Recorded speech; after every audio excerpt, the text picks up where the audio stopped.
Happy Friday, everybody. It is Good Friday, and I know that many of us are going to be celebrating a holiday this weekend, Passover, Easter. So first off, before we get started, just wanted to say that I give you a warm air hug from Florida because we all need a special hug right now.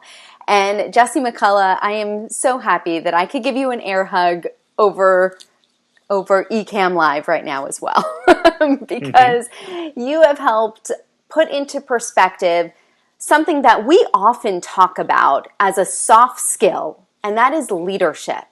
And I think this conversation should be framed as making leadership a concrete, actionable item that we all need to brush up on because we need leaders in this situation. So thank you so much for being back here in the clutch this week. How is everything going up in Pennsylvania? Well, it's funny, Michelle, that you mentioned warm hugs from Florida because there's cold hugs in Pennsylvania. Before we turned the camera on here, I was just sharing with Michelle that when I look out my back window, I see snow on the ground, which is not what I expected for the early part of April. But there's a lot of what I didn't expect for April or March, for that matter, and I think that's largely what brings us here today. So we often talk about leadership and we break it apart in so many different ways, but I think the bottom line is many of us are sitting in our beds at night and either we're asking ourselves, how do we lead our family through this crisis? How do we lead our team through this crisis? Or how do I lead my employees through this crisis? And I think that something we need to consider is there are skill sets that we need prior to something like this happening, because here's the point where we need action. And I think that a lot of people are struggling with, what do I do to lead my team? So how would you break apart this concept of leadership for those people? Well, we could spend a long time talking about this, Michelle, but I think a couple of things that are so important here is just the definition of who's a leader. And I would submit to you that the only thing that qualifies anybody as a leader is to care about somebody, anybody, right? The person to your left, the person to your right, the person that you report to, the person that reports to you. As parents, we have to lead our households, and that So that is the base that we have to understand, because I think a lot of people will sort of give up that leadership role, and they'll say somebody else will take care of that. But now more than ever, we need to be able to step into those roles to be able to lead people through a challenging time. I would suggest to you right now, Michelle, there is not an organization out there that is looking around and saying, "Oh my goodness, we have just way too many leaders here. I don't know what I'm going to do with all these leaders." This is a very valuable resource, and it's something that most organizations, and when I say most, I mean like the large majority, just don't have anywhere near enough of. How do you pinpoint a leader? You had a great definition.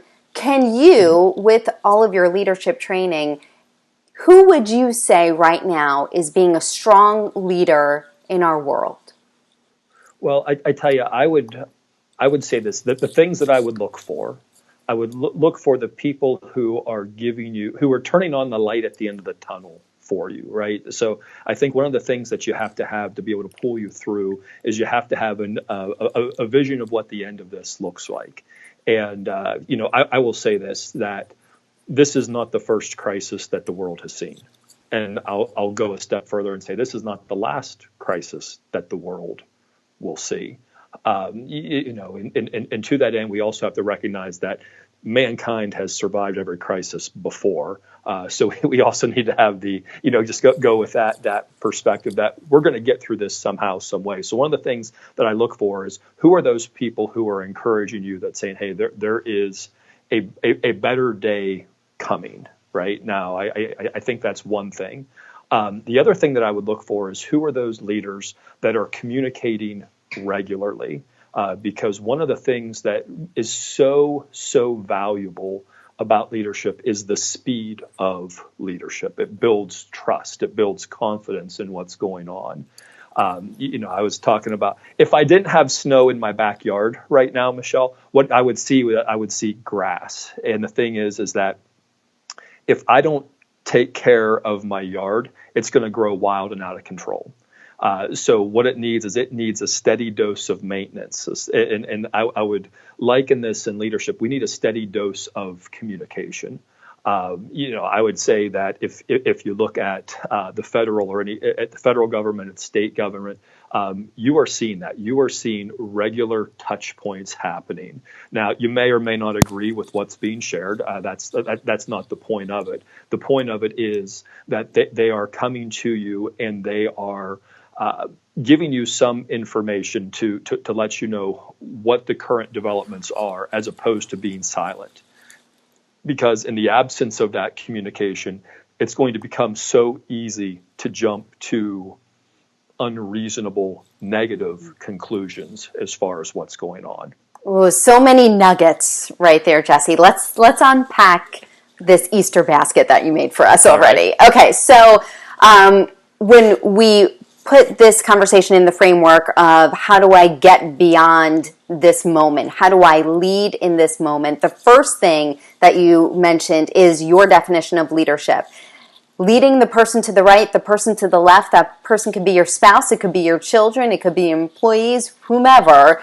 You are the leader. You're choosing to be a part of that role. And I think just the choice of saying, I'm going to do what I need to do to survive this is in and of itself an action step, right? Mm-hmm. So that's step one. And then you start to talk about breaking this idea up into three parts: mindset, speed, and then we were talking about leading versus motivating, which we'll get to. But let's dive into that mindset part, because you talked about the idea of having a vision for the end. So can you describe more about leadership mindset? Yeah, I tell you, one of the things that when you're leading, you want to be taking people somewhere better.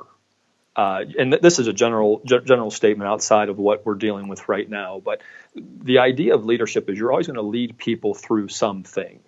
And generally speaking, you want to lead somebody from a place that's not as good to a place that's better.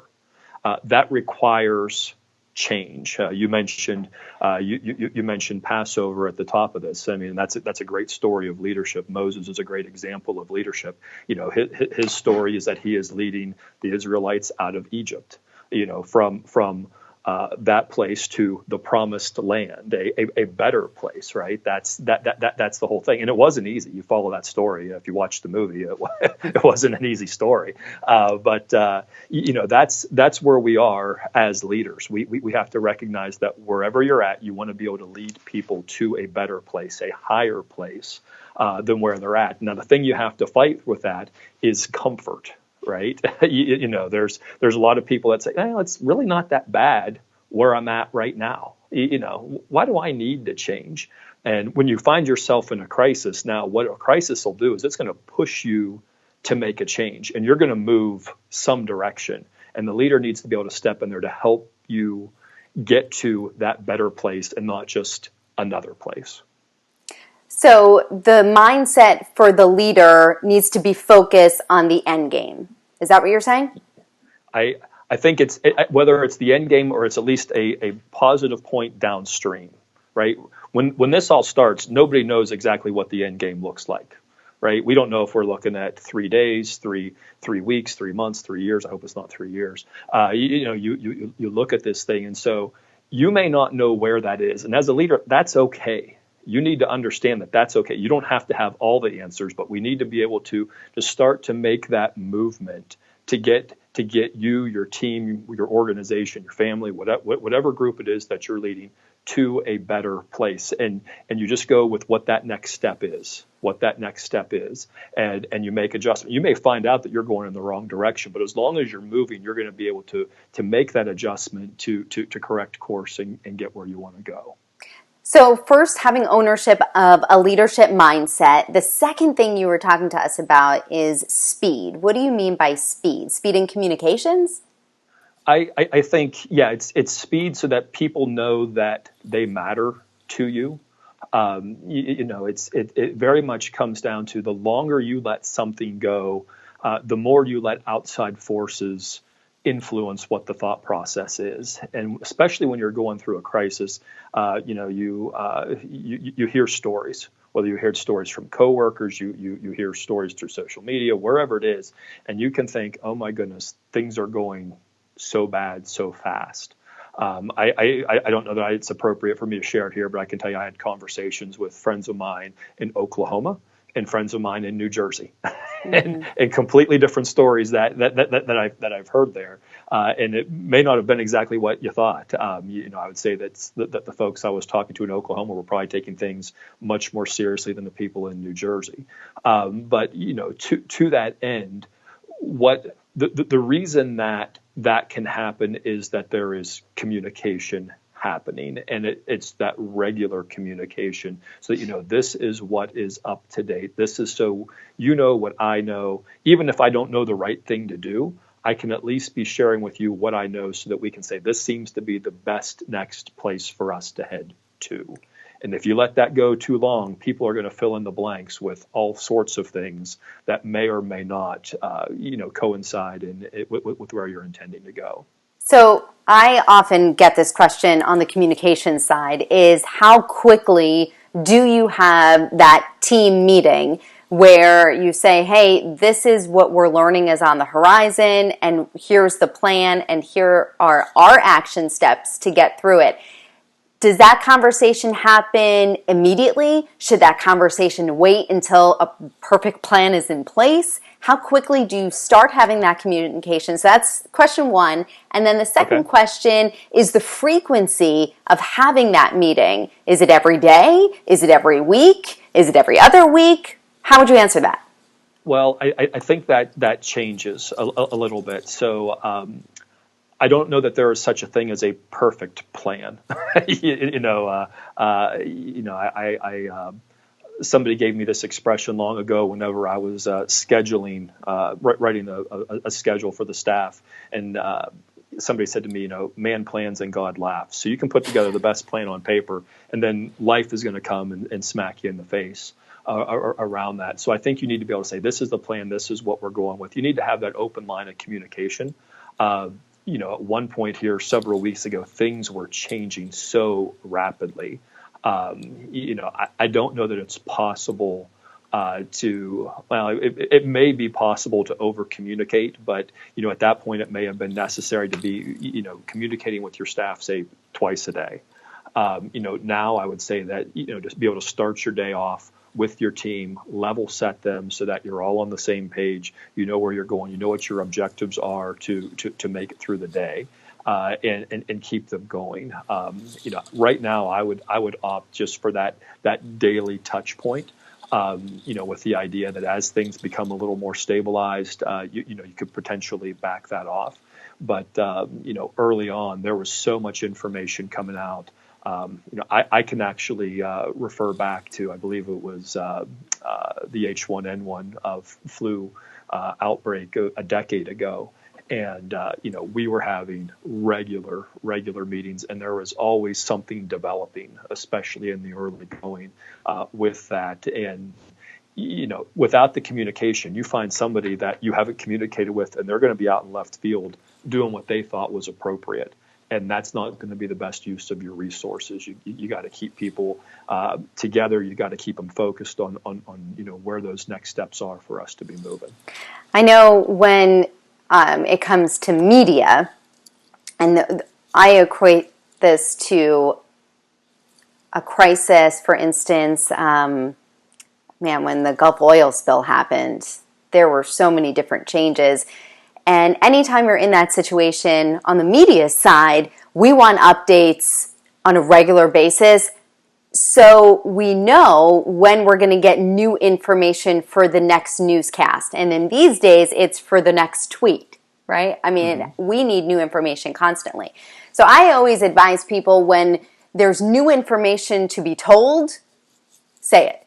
And if that means a frequency of, like you said, the morning, but then maybe it's a midday one, and maybe it's a 4 o'clock one, and then maybe it's when the door closes at the end of the day. Just an overabundance of communication is never a bad thing, because going back to what you were saying, it leaves people with the details of the day. And if they don't have the details of the day or the minute, then they're going to make assumptions that they think are best. And then you lose a little bit of that leadership ability, because then you're not leading, because you have variants going in different directions. Do you agree with that? Yeah, absolutely. What happens is you want to have people focused and moving in the same direction. And when you don't have that, you have some people that are wandering off this way, some people that are wandering off that way, and it's hard to get the whole group somewhere, right? You need to have them. You need to have them moving together as a unit, and sort of swimming in the same direction, if you will. So what is this concept that we were chatting about earlier in regards to the idea of leading versus motivating? I think some people would think they have synonymous properties to those two terms. Yeah, it's interesting. One of my mentors said something to me earlier this week. He said, you don't motivate people through a crisis. And I thought, well, that's interesting. And he went on to say, but you do lead people through a crisis. And I think that is such an important difference to make. It's as a leader, your job is not just to give the pep talk and say, go out and give it your best today, Michelle, right? It's not getting you fired up, but it's to help understand, because you're going to be doing things differently now, right? I mean, how we engage a lot of different aspects of our lives has changed. Now, since we started this, my wife actually came home from picking up groceries. Right, she's not going into the grocery store, but she's getting curbside pickup. That's different. And if you turn that around and you say, okay, you're in the grocery store, business is different, right? The way you're taking care of your customers is changing. And whether you're I mean, my wheelhouse is pharmacy, right? You have that. There's a lot of pharmacies now that are closing the front door, and they're doing a lot of work through a drive-through. They're doing a lot of work through a curbside pickup. They're doing a lot of work through home delivery, and that's exercising different muscles. You just don't say, go out there and get them today, guys. You're going to help. You need to be able to help them navigate through what those new processes are, so that they can repeat and repeat and repeat and get better and get better. And as they do that, they're going to say, especially if you're an empowering leader, you're going to be able to give them the freedom to say, hey, you know what, this is the way it's going. I think this is better. And you open that up so that you can really get some synergy in building an improved system to be able to care for the people that you serve. So I think it's interesting, we laid out how to deal with the crisis in those action items of developing the right mindset, the speed, and then make sure you're leading versus motivating. But I wonder the conversations that go on in a boardroom these days. Humana and Cigna making the moves not to charge people for their healthcare, COVID-19 related, no copays. That in and of itself is a leadership action. So I wonder, in the boardroom, are people saying to themselves, what can we do to claim a leadership role here that is going to be different and jaw-dropping for either our customers or for our employees? What do you think, if you were a fly on the wall, would we be hearing in those boardroom conversations? Oh, I tell you, I'm sure they're saying something to the effect of, how do we serve our members, right? Because as you go into something new, and especially with what we're dealing with right now, there is the way we have always done things. But if we do the things the way we have always done things, you may end up with something much more difficult to solve downstream. So coming out and taking some of these strong stances, like, hey, it's covered, no out of pocket cost, whatever, because what we want to do is we want to get ahead of this and we want to solve it. And I would suggest that may not be the best solution financially for them in the near term, but it's probably one that would definitely pay dividends for them downstream, right? So by doing this, if we have fewer sick people now versus 6 months from now, that becomes a very, very reasonable conversation to be happening. Now, there may have been some different perspectives. There may have been, how are we going to treat this? My understanding is that there's over 100 different studies going on appropriate treatments and stuff. There's all sorts of things that are going in there, and they're saying, how can I be part of the solution versus how can I delay the problem? And I appreciate all those organizations that are doing things. You and I were talking beforehand about the car insurance companies that are saying, hey, people aren't driving. I thought about this the other day. How many car wrecks are there actually happening right now? Mm-hmm. I'm thinking very, very few, because driving is way, way down. And so they're doing something to say, you know what? There's going to be people that are going to be facing financial challenges right now. Let's release some of the pressure there, and we're going whatever they're doing, whether it's a refund or a credit or however it's being done. They're looking at ways, how can they serve their customer? How can they serve their communities? And I tell you, I think that's something that we can all learn from, right? How can you and I serve our communities? We're meeting together in this format to share some different ideas and to stimulate some thoughts. There's ways for all of us to be contributing to the solution versus what can I do and potentially delay the problem. So if you had a brainstorm right now, if you're an office administrator, in the healthcare space, if you work where there are some elective surgeries, I'm trying to throw out different scenarios. If we could brainstorm for them a little bit of something that could really serve their community, what would it be? I tell you, and I look at this through the lens of pharmacists, and specifically community pharmacists. So I'm not going to put on a hat for elective surgery, because I'm sure I don't know enough about that. But I say, do all the things that you can do to serve your customers, right? The solution is what's best for your people. So as a pharmacist, one of the things that we can do to help the healthcare system overall is, we can be checking in on our customers with chronic conditions. For example, Michelle, if you had high blood pressure, I'm sure you don't, but if you did, calling you up and say, hey, Michelle, have you been checking your blood pressure? How's that going for you? And just making sure that we're controlling the different things that we can control, and and reducing the stress on the system to the best of our ability. And also at the same time, you're building a relationship, a stronger relationship with your customer. Now, I picked high blood pressure. You can look at asthma. You could look at other lung disease. You could look at diabetes. You could look, especially some of these high risk conditions that we hear discussed around COVID-19. I would say, how can you just really serve those folks? And perhaps it's looking to say, hey, I see that you have a prescription for this ready. Can we go ahead and get that ready for you and send it out? Because we just want to stay ahead of the game. Do you identify patients who may be dealing with a shortage of medication down the pike, and do you have them a part of that conversation with you or not? Well, I'll tell you, it's been interesting. I've spent an awful lot of time on the phone over the last couple of weeks and talking with some of my friends in the various parts of the distribution chain. And it sounds like things are largely okay. Now, as soon as I say that, somebody will watch this video and say, I can't get my hands on fill in the blank. And I'm sure there's going to be some exceptions. But, to this, my best advice is to be as proactive as possible, because if you find, and drug shortages are not new. They have happened all the time.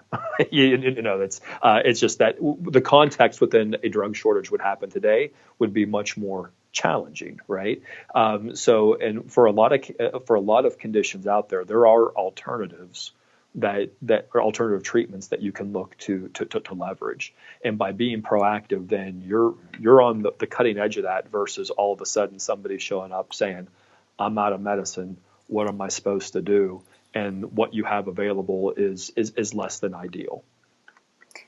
So many good things, Jesse. You know I love your Jesse-isms. Mm-hmm. If you had to put a leadership principle into a Jesse-ism, what would it be? Uh-oh. Well, I tell you, the one that I picked up this morning, I'm stealing this one, but I haven't really worked it out. But when you look at the word emergency, there is a base word in there.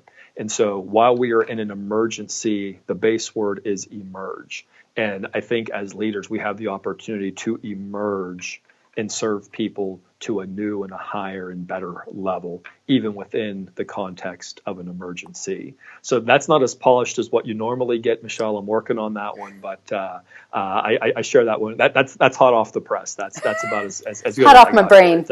Yeah. I love that one because it gives you the visual of the word emergency, and then emerge is something that I think could really stick with people. I know it sticks with me. Jesse, thank you so much. I appreciate it. Let's tell people the series that you've been doing on your Facebook group page about leadership. Yeah, so I have I just as a little bit of background, I am still relatively new to the leadership industry. I've probably been playing around in here the last 5 or 6 years, and it's really just been something that's captured my imagination. So I have a little Facebook group specifically for pharmacists, but I welcome all comers called Keystone Pharmacy Insights. And what I do is I just try to drop in and just give a thought. Usually around midday. Sometimes it's a little earlier, sometimes it's a little bit later, but just give you a thought to try to help frame the day, perhaps change your perspective. What I've learned and really what captured my imagination with leadership is oftentimes what we did as leaders is just what somebody before us did, be it right or be it wrong. And, I think that it's necessary to continue to challenge some of those thoughts so that you may find a better way to serve the people in your community, in your organization, on your team, in your department, wherever it turns out to be. So this week I've actually had a little 5-part series where we talked about leading during a crisis and just some of these different things. And thank you, Michelle. You've given me the opportunity. We've actually touched a little bit on a couple of those things that I talked about this week. But I'm pretty sure the crisis won't be gone by Monday, and I'll probably be back at it on Monday. So that's where we are. I think it's also important to tell people that these videos are not super long. They're literally drop-ins, so they're very edible, as I like to say, soundbite form, where you could go into Jesse's Facebook group, listen, and really have a different viewpoint of how you want the day to play out. And it could really change your perspective on a lot of different stuff. So I appreciate you, Jesse. Thank you so much. Well, I have to credit you, Michelle. Michelle and I met 3-4 years ago now, and she was talking about the power of live video, and I thought, what on earth does that have to do with pharmacy? I'm using it now, and I'll tell you, even just in the setup here today, you have no idea how Michelle can take lemons and make lemonade. She said, you got to move your camera, you got to move it up, you got to move it down. So whether you think I look good or not here today, let me tell you this, I looked a lot worse before we started. And in about 30 seconds, Michelle had that fixed. And so let me encourage anybody, if you're, anybody that's watching, you're obviously following Michelle right now, but lean into her. She has a lot of tremendous information and can do an awful lot to help you improve wherever you're at. And she can, she does it in soundbite form, right? She's able to compress that and do a lot of just tremendous stuff. So thank you, Michelle. I love you, Jesse. Thank you so much for saying that. I love making sure that people are feeling as good as they could possibly feel before they press go live on their camera. Awesome. It wasn't easy at first. Oh my goodness.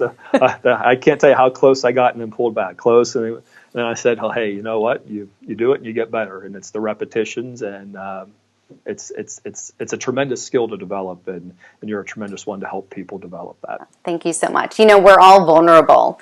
My first live shot on air in news, in television news, I had, in typical Florida fashion, we have these ants called fire ants that bite your feet and they sting. And in my very first live shot, I had an ant bite sting my foot. And it took everything in my power not to just scream on air. And I liken that to what a lot of people are going through, like, what is going to happen when I go live? As you said so eloquently, Jesse, you could have the best plan and then God steps in and the plan is thrown up in the air. So just do it, right? Just do it so you can make the mistakes and you could get through that vulnerable stage so you could feel more confident.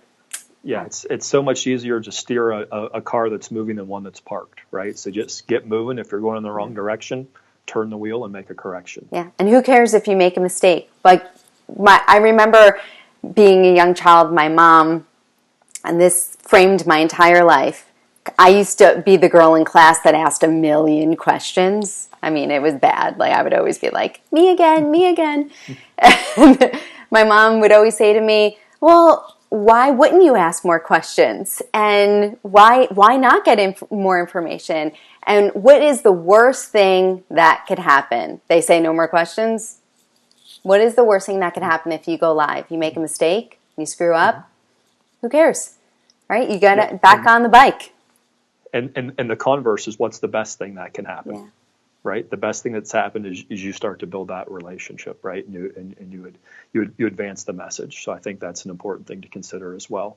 Yeah, I agree. Okay, Jesse, thank you so much. Have a good rest of your Friday and happy holidays. If people are watching this, we are coming up on Easter. If this is a recording that you may take up in next week or whatever. So it needs to be a hopeful time because we're just downtrodden with bad news, right? So let's give each other air hugs. Like we started off this conversation, we'll end it with another air hug.